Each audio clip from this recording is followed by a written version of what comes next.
Kami awali. Assalamualaikum warahmatullahi wabarakatuh. Kami di sini akan mempresentasikan perlawanan pahlawan terhadap kolonialisme dan imperialisme bangsa Belanda. Perkenalkan, nama saya Teguh Stefan Saki, absen 31. Perkenalkan, nama saya Veronica Desti Putri, absen 33. Perkenalkan, nama saya Hanyati Rina, absen 13. Perkenalkan, nama saya Asitya Gita Putri, absen 2. Perkenalkan, nama saya Intan Rizky Nuralisa, absen 15. Perkenalkan, nama saya Bilal Hamdullah, absen 4. Perlawanan Patimura. Perlawanan Patimura yang terjadi pada tahun 1817 adalah suatu peristiwa perlawanan yang dilakukan oleh Kapitan Patimura atau Kapitan Murad dan para pahlawan lainnya di wilayah Maluku, Indonesia terhadap pemerintah kolonial Belanda yang berkuasa pada saat itu.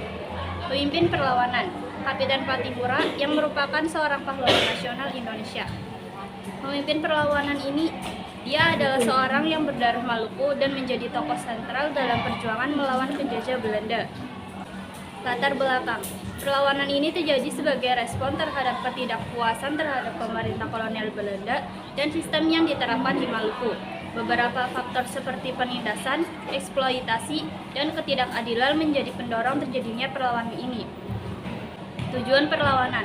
Tujuan utama perlawanan Patimura adalah untuk mengusir penjajah Belanda dari Maluku dan membalikkan kedaulatan kepada rakyat setempat. Mereka ingin mendirikan pemerintahan sendiri yang merdeka dari Belanda.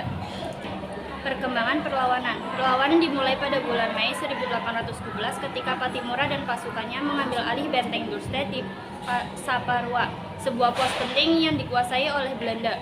Mereka kemudian menyatakan kemerdekaan Maluku. Penumpasan perlawanan. Meskipun awalnya perlawanan ini menghadapi kesuksesan, pasukan Belanda yang lebih besar dan lebih kuat berhasil menekan gerakan ini.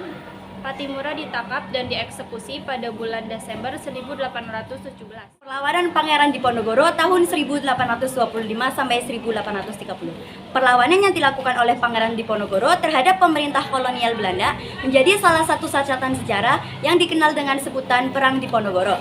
Sebutan Perang Diponegoro diberikan karena pemimpin perlawanan ini adalah Pangeran Diponegoro. Perang Diponegoro atau Perang Jawa bahkan disebut sebagai salah satu bagian perubahan yang besar di dunia pada akhir abad ke-18 dan awal abad ke-19. Penyebab Perang Diponegoro atau Perang Jawa adalah sikap Pangeran Diponegoro yang tidak menyetujui campur tangan Belanda dalam urusan kerajaan. Di sisi lain, kerajaan seakan tidak berdaya menghadapi campur tangan politik pemerintah kolonial. Namun, kalangan keraton justru hidup mewah dan tidak memperdulikan penderitaan rakyat. Kronologi Perang Diponegoro berlangsung selama 5 tahun, yaitu dari tahun 1825 hingga tahun 1830. Hal ini bermula dari peristiwa pada 20 Juli 1825, di mana pihak Islam mengutus Bupati senior yang memimpin pasukan Jawa Belanda untuk menangkap Pangeran Diponegoro dan Mangkubumi di Tegalrejo. Saat itu, Pangeran Diponegoro dan sebagian besar pengikutnya berhasil lolos, namun kediamannya di Tegalrejo habis dibakar. Pangeran Diponegoro bergerak ke barat hingga ke Gua Selarong di Dusun Kentolan Lor, Goa Sari, Pajangan, Bantul sebagai markas besarnya. Perang Diponegoro melibatkan berbagai kalangan, mulai dari kaum petani hingga golongan priayi yang menyumbangkan uang dan barang-barang berharga lainnya sebagai dana perang. Dampaknya menelan korban tewas sebanyak 200 jiwa penduduk Jawa, menelan korban tewas di pihak Belanda berjumlah 8.000 tentara Belanda dan 7.000 serdadu bumi. Kekalahan Pangeran Diponegoro menegaskan penguasaan Belanda atas Pulau Jawa. Raja dan Bupati Jawa tunduk kepada Belanda. Perlawanan Imam Bonjol 1803 sampai 1838. Latar belakang. Perang ini terjadi karena keinginan di kalangan pemimpin ulama di kerajaan Pagaruyung untuk menerapkan dan menjalankan syariat Islam sesuai dengan Ahlussunnah wal Jamaah atau Sunni yang berpegang teguh pada Al-Quran dan sunnah-sunnah Rasulullah SAW. Awal perlawanan pada tanggal 21 Februari 1821, kaum Adat kemudian bekerja sama dengan pemerintahan Hindia Belanda berperang melawan kaum Padri dalam perjanjian yang ditandatangani di Padang. Dari hasil perjanjian tersebut, Belanda mendapatkan kompensasi atas penguasaan wilayah di pedalaman Minangkabau. Perang Padri. Karena hasil perjanjian tersebut, pasukan Padri melawan dengan tangguh kesulitan melawan pasukan Padri. Belanda melalui Gubernur Jenderal Johannes van der Bos mengajak pemimpin kaum Padri yang waktu itu telah dipimpin oleh Tuanku Imam Bonjol untuk berdamai dengan maklumat perjanjian Masang pada tahun 1824. Terjadi perubahan perang pada tahun 1833, di mana perang berubah menjadi antara kaum adat dan kaum Padri melawan Belanda. Kedua pihak bahu-membahu melawan Belanda. Pihak-pihak yang semula bertentangan akhirnya bersatu melawan Belanda. Akhir perlawanan. Semakin lama Belanda semakin kuat dalam Perang Padri hingga pada Oktober 1837, Tuanku Imam Bonjol menyerah kepada Belanda. Menyerahnya Imam Bonjol diikuti dengan kesepakatan bahwa anaknya yang ikut bertempur selama ini, Naali Sultan Caniago, diangkat sebagai pejabat kolonial Belanda. Tuanku Imam Bonjol dibuang ke Cianjur, kemudian dipindahkan ke Ambon dan akhirnya ke Lota, Minahasa, dekat Manado. Di tempat terakhir itu, ia meninggal dunia pada tanggal 8 November 1864. Tuanku Imam Bonjol dimakamkan di tempat gasingannya tersebut. Dampak atas jasa-jasanya dalam Perang Padri, Tuanku Imam Bonjol diapresiasi atas jasa kepahlawanan dalam melawan penjajahan. Tuanku Imam Bonjol diangkat sebagai pahlawan nasional Indonesia sejak tanggal 6 November.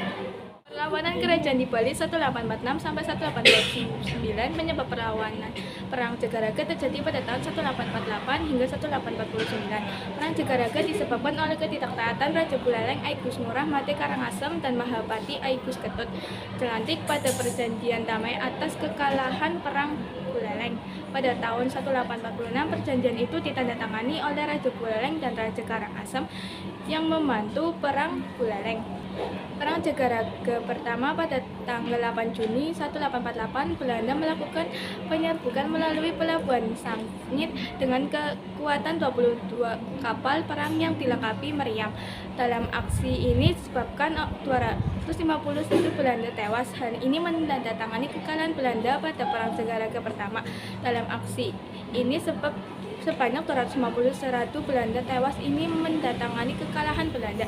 Perang Jagaraga kedua pada April 1849, pemerintahan Belanda melakukan persiapan kedua untuk menggempur prajurit Jagaraga. Pemimpin Perang Jagaraga kedua, pemerintah Hindia Belanda adalah Jenderal Michel dan Letkol Brown dengan kekuatan 60 kapal dan senjata modern lengkap. Sebelum perang, mereka mengirim pasukan khusus untuk mempelajari sistem strategi perang yang digunakan Gusti Ketut Jelantik. Pada tanggal 14 April 1849, Amardana Belanda sudah mendarat di Pelabuhan Paipen dan Pelabuhan Sangit untuk melakukan serangan dari dua arah. Mengetahui kedatangan Belanda, Gusti Ketut Jelantik bersama pasukannya menuju Pelabuhan Paipen untuk melakukan perdamaian dengan Belanda. Gusti Ketut Jelantik dengan Raja Buleleng lari ke Karangasem bermaksud untuk meminta bantuan pasukan Raja Karangasem, namun di tengah perjalanan mereka diserang secara mendadak dan gugur. Perlawanan Singsingan Raja 12 1870 sampai 1907. Perlawanan Singsingan Raja 12 merupakan salah satu contoh perlawanan lokal yang menggambarkan perjuangan bangsa Indonesia melawan penjajahan Belanda. Itu juga menunjukkan betapa kuatnya semangat kepemimpinan dan perlawanan rakyat dalam menjaga ekonomi dan identitas budaya mereka. Latar belakang perlawanan Singsingan Raja 12 terjadi pada masa penjajahan Belanda di Indonesia pada abad ke-19 dan awal abad ke-20. Singsingan Raja 12 adalah seorang pemimpin suku Patakaro di daerah Tapanuli, Sumatera Utara. Awal perlawanan dimulai pada tahun 1870 ketika Singsingan Raja menyatakan perlawanan terhadap Belanda yang berusaha menguasai daerahnya. Belanda mencoba untuk mengintegrasikan wilayah Patakaro ke dalam Hindia Belanda dan mengenakan sistem pungutan pajak yang berat. Perang Tapanuli 1872 sampai 1892. Perang Tapanuli adalah konflik berkepanjangan antara pasukan Singsingan Raja 12 dan pasukan Belanda. Selama perang ini, Singsingan Raja 12 mampu mempertahankan wilayahnya meskipun Belanda mengirimkan pasukan besar untuk mengalahkannya. Kerjasama dengan Singsingan Raja 12 dalam upaya untuk mengakhiri konflik, Belanda mencoba menjalin hubungan dengan Singsingan Raja 12 dan mengakui statusnya sebagai raja. Namun Singsingan Raja 12 tetap mempertahankan ekonomi wilayahnya. Perjuangan berkelanjutan meskipun terjadi berbagai kesepakatan sementara dengan Belanda. Perlawanan Singsingan Raja 12 terus berlanjut hingga tahun 1907. Pada tahun tersebut, Singsingan Raja 12 ditangkap oleh Belanda dan diasingkan ke Jawa. Dampak dan akhir perlawanan Singsingan Raja 12 menjadi simbol perlawanan suku Patakaro terhadap penjajahan Belanda. Meskipun Sing mangan Raja 12 akhirnya ditangkap, perlawanan ini meninggalkan warisan perlawanan dan semangat kemerdekaan di kalangan suku Batak Karo.